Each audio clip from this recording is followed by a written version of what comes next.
Olá pessoal, tudo bem? Bom dia, boa tarde, boa noite para quem me vê. É sempre um prazer, um privilégio, uma pretensão estar aqui com vocês. Hoje nós trataremos, meus queridos e minhas queridas, da terceira fase do modernismo na poesia. É uma fase muito interessante, muito importante.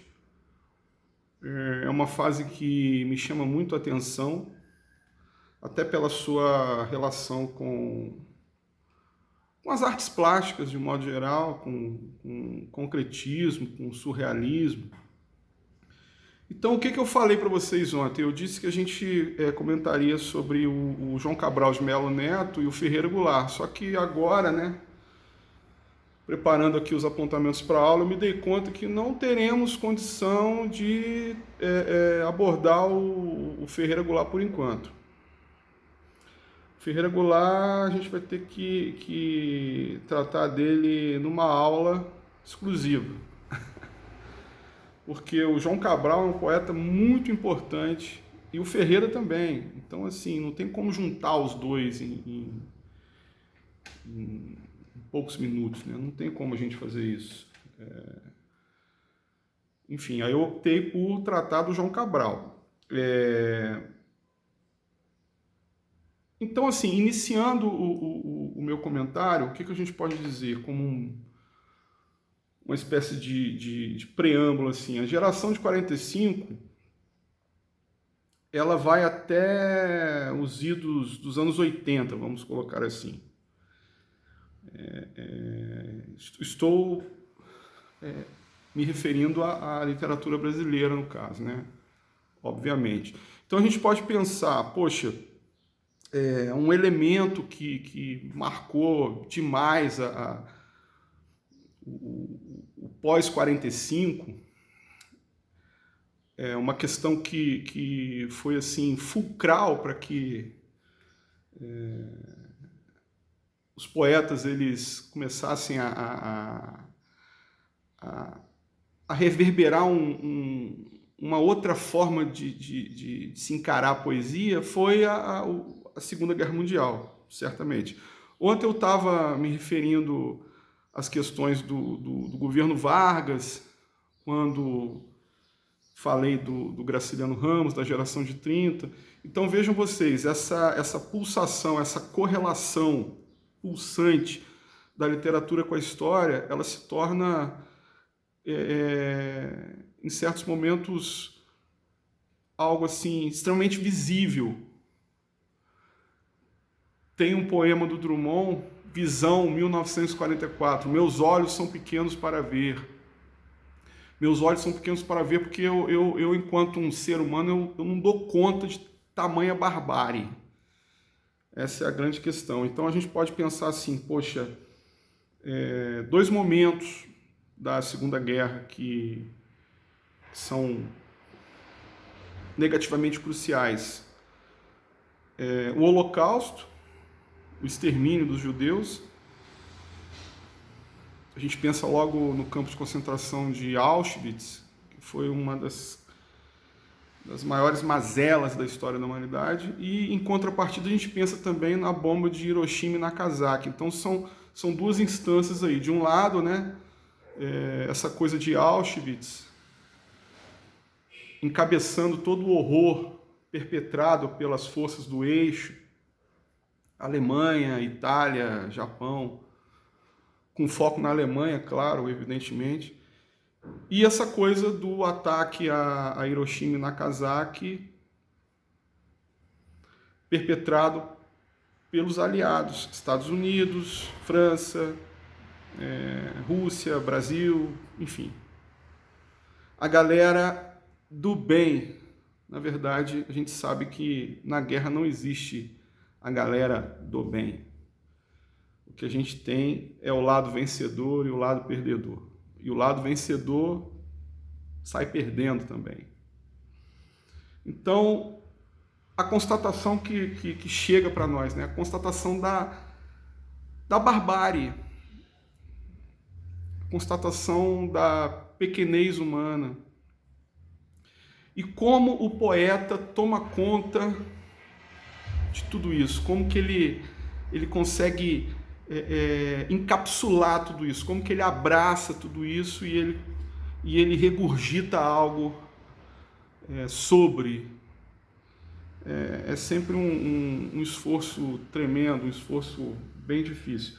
Então vejam vocês, toda essa atmosfera, todo esse estímulos acabou por influenciar uma certa perda da inocência. Claro que essa inocência já havia sido perdida, a gente pode pensar, né, desde do século XVII, que as coisas começaram a se transformar nesse sentido, mas o século XX ele foi marcado pelas duas grandes guerras e isso contribuiu muito, mas muito mesmo, para essa nossa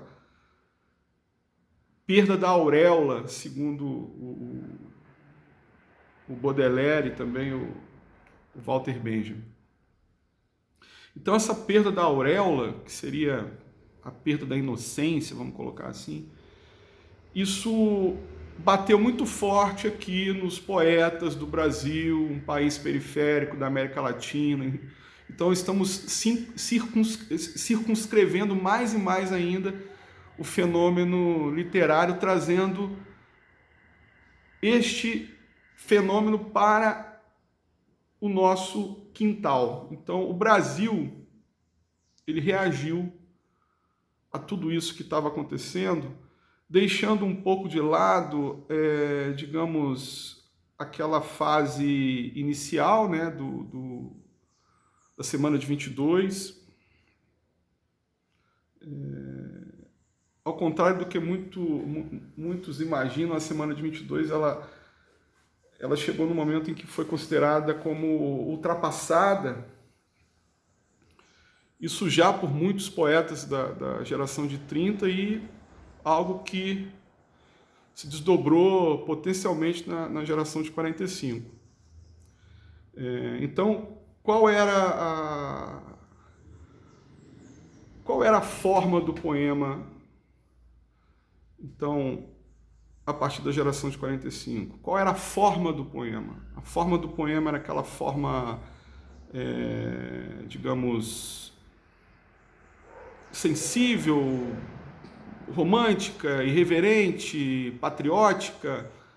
Não, a forma do poema, e a palavra forma, ela entra aqui como uma pedra de toque.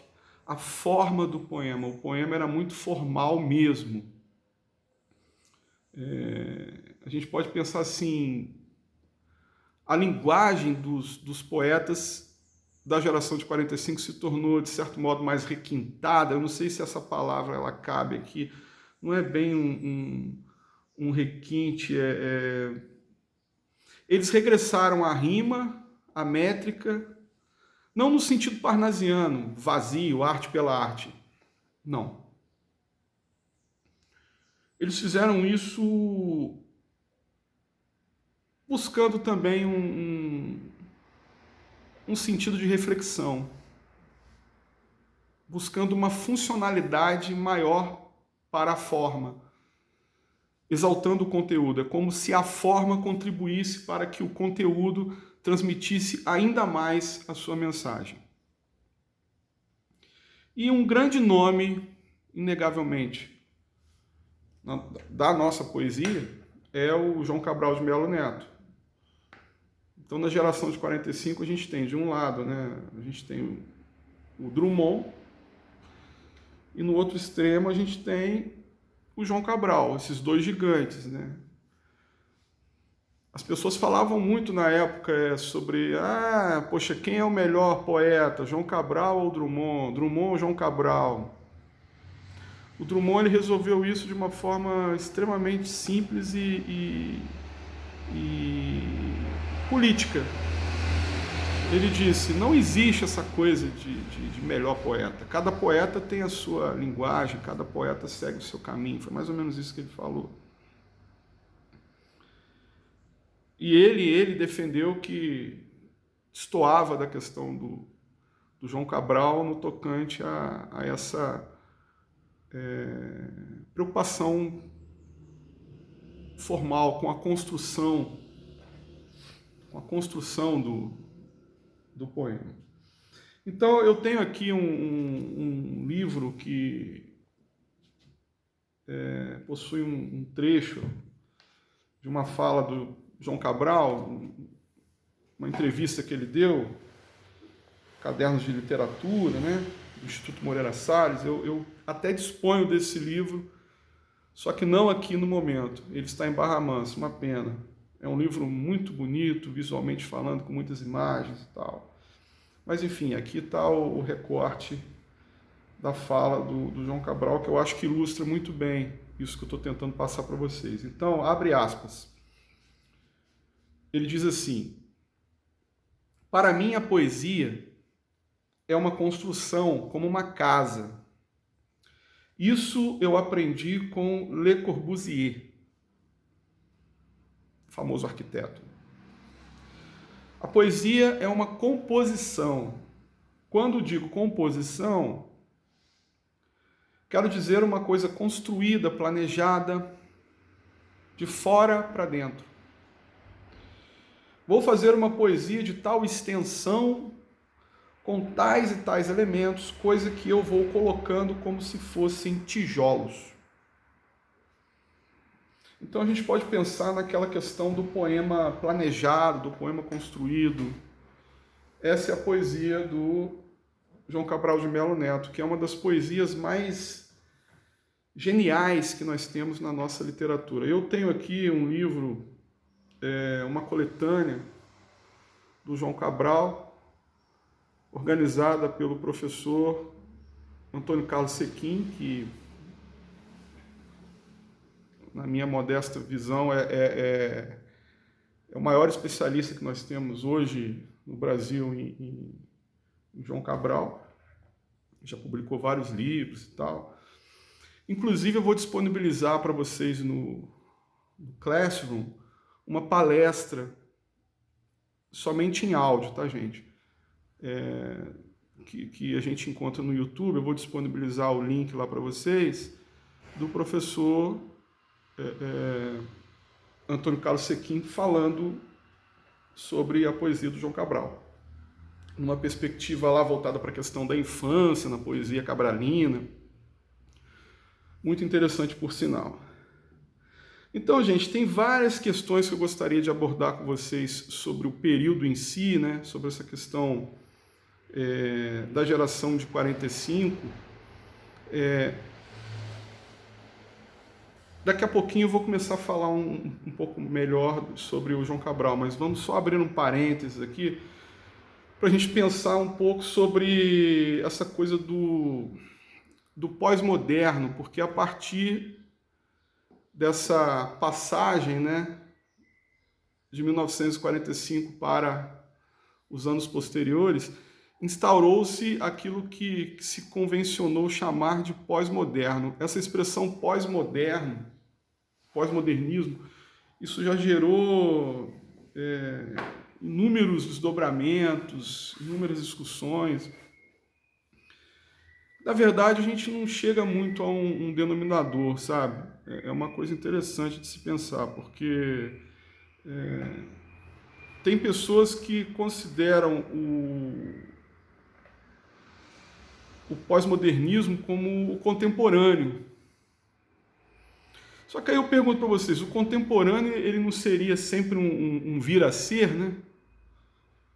Contemporâneo é um vir a ser. Ele é tautológico nesse sentido. Ele sempre acontece, o contemporâneo. Tipo, pensem comigo, por exemplo, no Renascimento lá do Leonardo da Vinci, aquele período lá do Renascimento foi a contemporaneidade do Leonardo da Vinci. Então a ideia de contemporâneo, ela sempre se estabelece, ela é sempre um vir a ser, não é verdade? E essa coisa do pós-modernismo, o que seria ele? Eu estou trazendo essa discussão para a gente poder pensar mesmo o vocábulo, a designação pós-modernismo, pós-moderno, né? Será que nós estamos vivendo agora o pós-modernismo? Eu acho o seguinte, que o vocábulo pós-modernismo, pós-moderno, ele, de certa maneira, isso é uma visão minha, ele não dá conta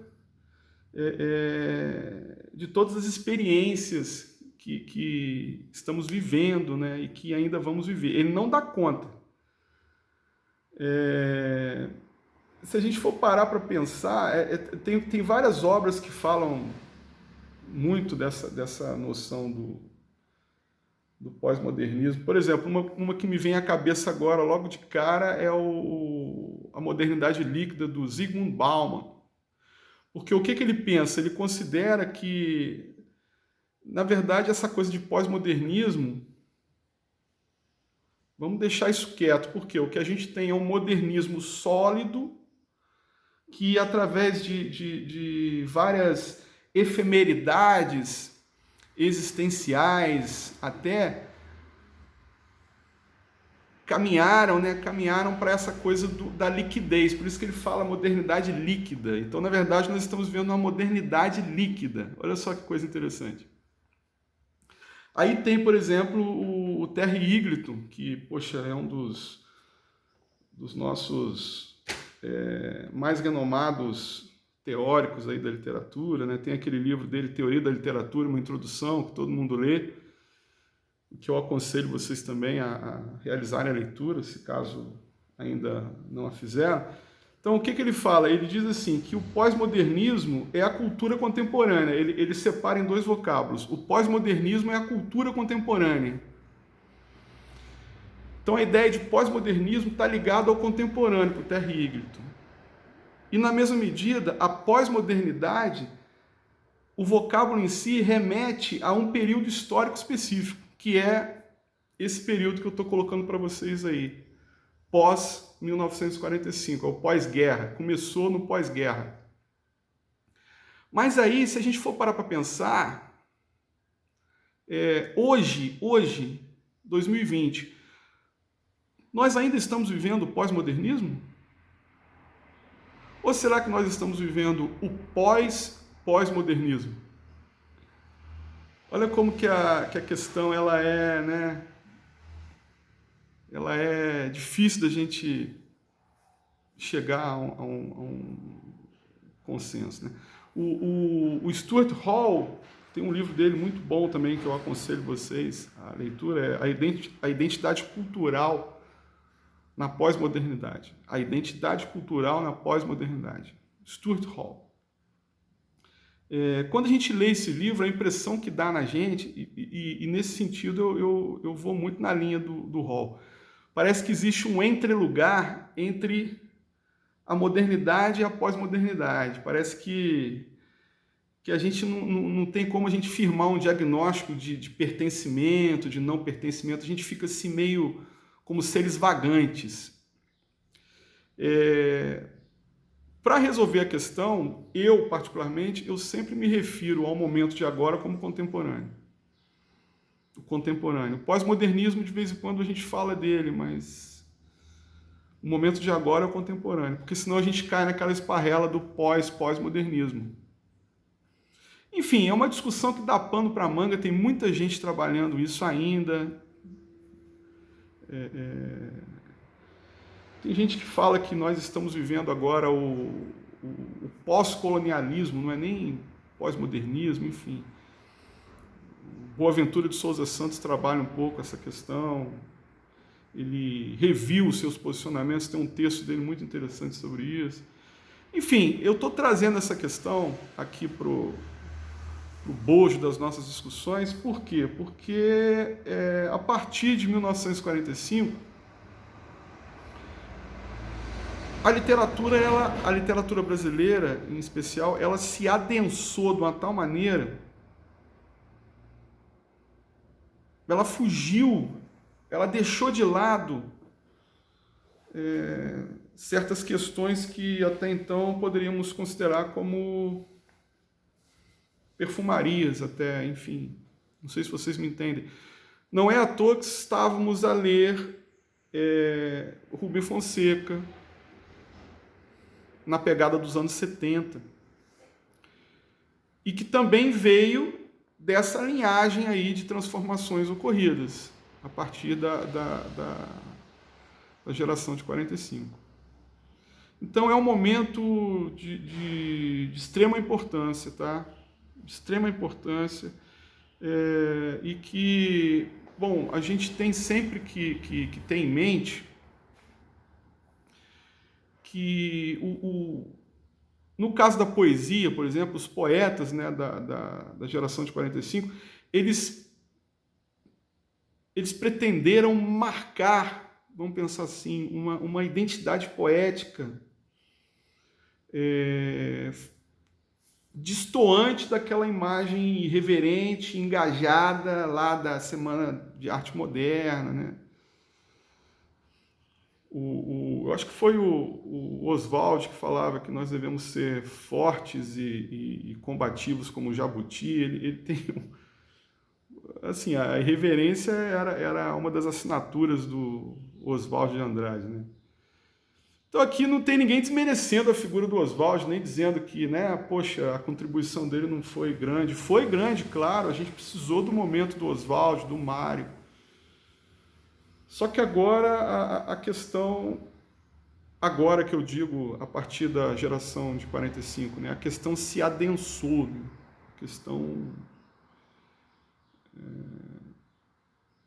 eles começaram a investir no trabalho com a forma.